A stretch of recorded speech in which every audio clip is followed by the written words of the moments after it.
day everyone, my name is Angeline Herrera and today we're going to talk about overthinking at night.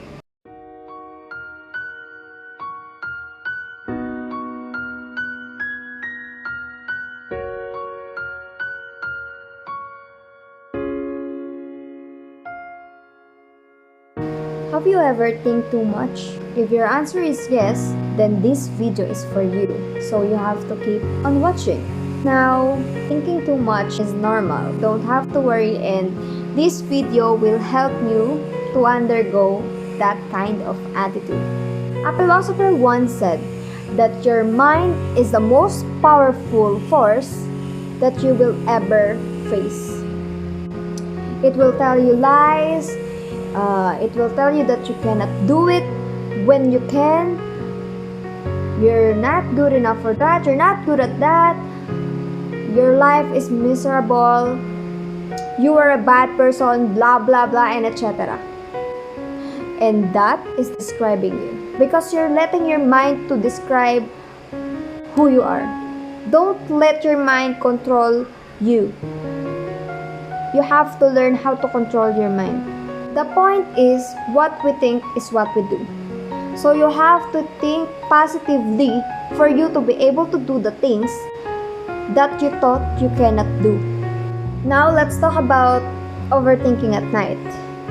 It's hard to prevent yourself from overthinking, especially at night. In my experience, I've experiencing difficulty in terms of sleeping because I used to cry every night. Because I think too much, like what ifs.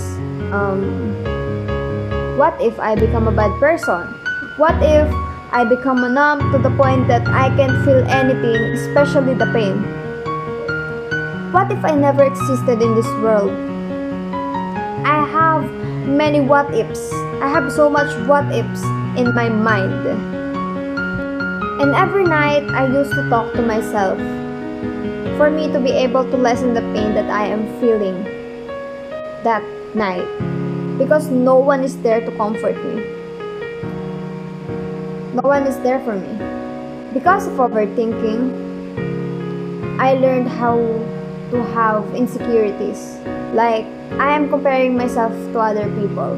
Overthinking may confuse you with everything that you are doing. Now, let's go to the things that you must include if you are an overthinker. I know it seems easy, but it is really not. So, without further ado, let's get started.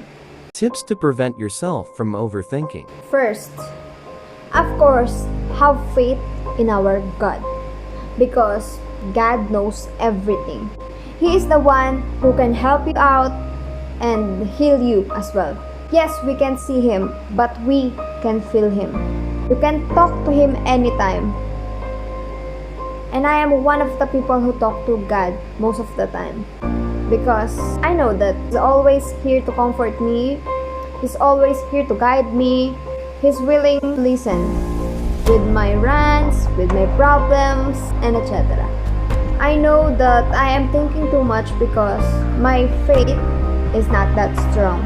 I will advise to all of you that we have to make a good or a better relationship with God.